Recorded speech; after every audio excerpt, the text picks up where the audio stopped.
Welcome to the State of Tech, the European edition, Thursday, May 21, 2026.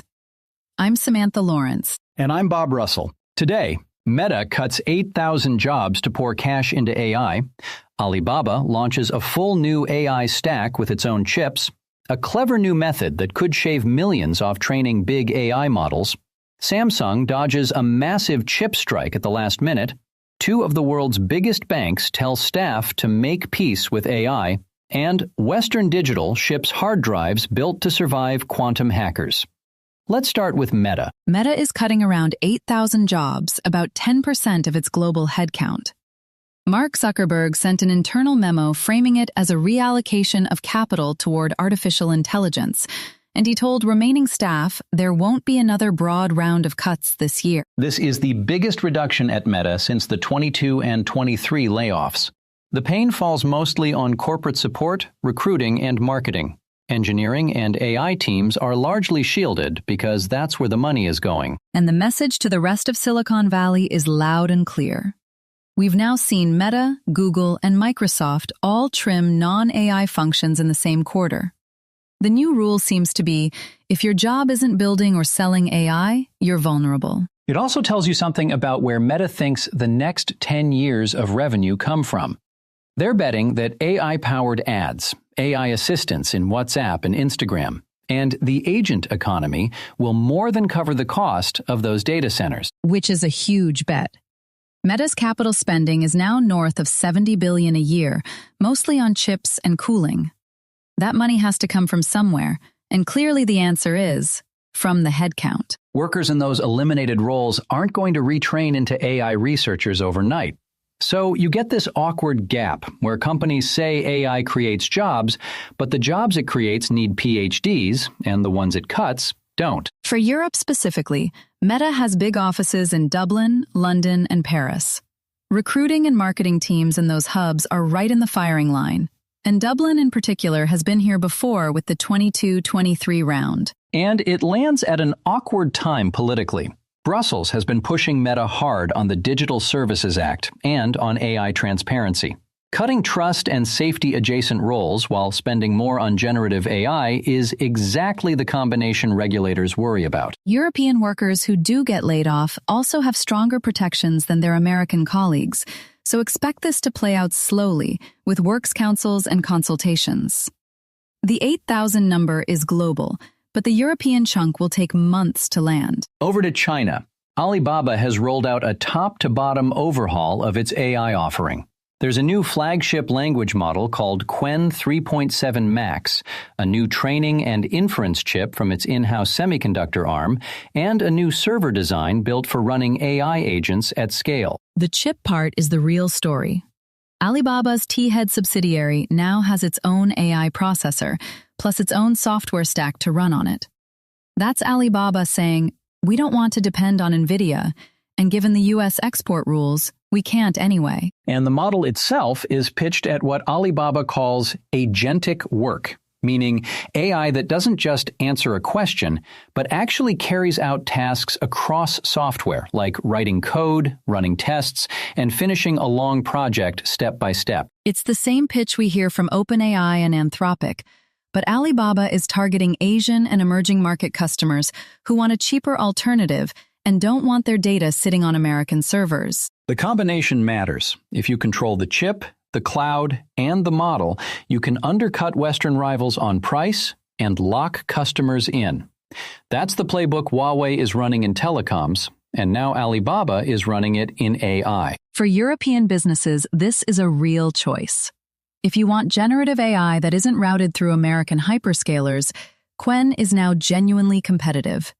Some German and French firms are already testing the open-source versions. But it comes with strings. Hosting sensitive data on Alibaba Cloud, or running a Chinese model on your own kit, brings supply chain and security scrutiny from Brussels.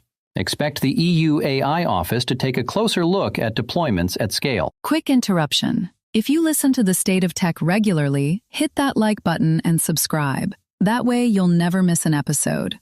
Okay, moving on. Researchers have published a new approach to so-called scaling laws, which are basically the formulas labs use to predict how a bigger AI model will perform before they spend a fortune training it. And training a frontier model is not cheap.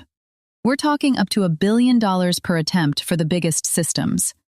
So even shaving a few % off that bill, by predicting more accurately whether the model is worth building, is enormous. The trick here is borrowed from measurement science. Instead of training lots of small models to extrapolate, they use statistical techniques to get reliable forecasts with far fewer test runs.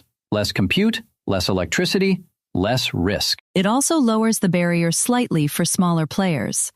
If you don't need to spend tens of millions just to predict whether your next model will be any good, mid-sized labs and university groups can actually compete in research again. Although, let's not get carried away. The hyperscalers will use this to train more models, not fewer. Cheaper experiments means more experiments. The total energy bill of AI isn't shrinking. The productivity per dollar is just going up. European AI labs have been quietly drowning in the cost gap. Mistral, Aleph Alpha, the academic consortia, they all train at a fraction of the budget of OpenAI or Anthropic. Anything that makes prediction cheaper helps them close that gap. It also dovetails with the EU's AI Factories initiative, where Brussels is funding shared supercomputers for European startups.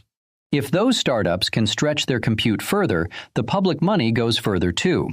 Modest news on the surface, but real impact underneath. Samsung Electronics and its biggest union struck a tentative wage deal just hours before more than 70,000 workers were due to walk off the job. The strike would have run until June 7th and risked serious disruption to global memory chip supply. Memory is the unglamorous part of the chip industry, but it's everywhere, in your phone, your laptop, every AI server. Samsung is the world's biggest maker of it, and a multi-week strike would have sent prices upward right when AI data centers are buying everything they can find. The union has paused the action pending a ratification vote. Samsung also issued a rare apology for the prolonged uncertainty, which tells you how nervous management was about a walkout heading into the summer. This is the second year of serious labor action at Samsung. The Korean tech giants used to have an almost union-free culture. That's clearly changing, and it's changing at exactly the moment when global demand for their products is white hot. European car makers in particular were watching this closely. Modern cars eat memory chips, and brands like Volkswagen and Stellantis still haven't fully forgotten the supply shocks of a few years ago. For European consumers, it means laptop and phone prices probably won't spike this summer. But the deeper lesson is concentration risk. One union vote in Suwon can move global tech prices. That should be making Brussels think harder about its chip resilience plans. Two of the world's biggest banks are now openly addressing what AI means for their staff. HSBC's chief executive Georges El-Hederi told employees not to resist and said the goal is to make people, in his words, more productive versions of themselves. Standard Chartered is in similar territory after some earlier comments about replacing what they called lower-value human capital landed badly with staff. So now we get the softer message. AI will both eliminate and create jobs. Back-office banking is where this hits hardest. Compliance checks, document review, customer service triage, fraud screening. All of it is being automated. The banks aren't denying it.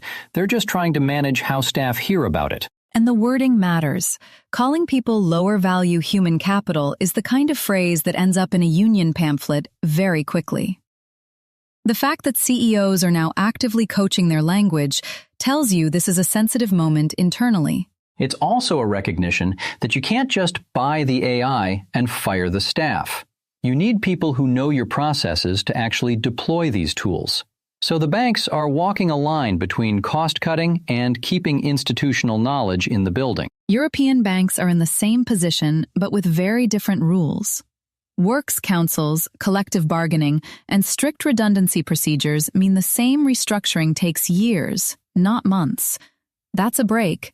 And arguably also a buffer. ING and BNP Paribas have both said publicly that AI will reshape their headcount over the coming years. The honest version is fewer people in the call center, more people building and supervising AI tools.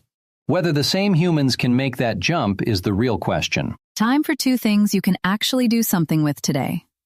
First, Spotify is expanding its verification system to podcasts.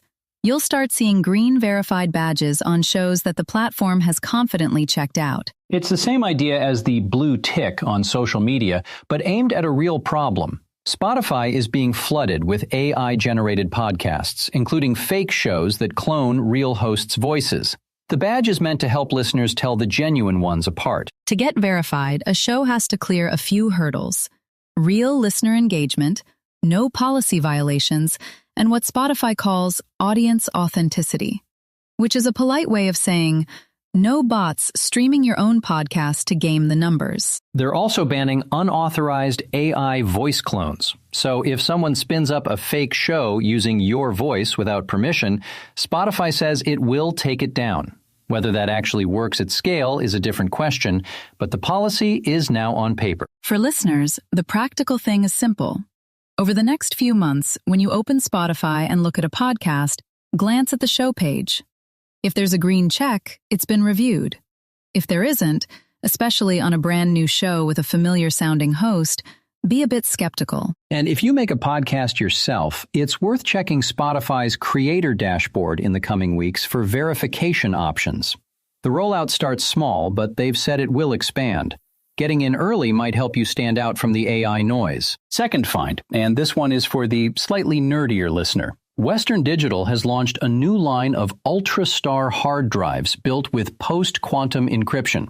In plain English, drives designed to stay secure even once quantum computers can crack today's encryption. The threat they're addressing has a memorable name: harvest now, decrypt later.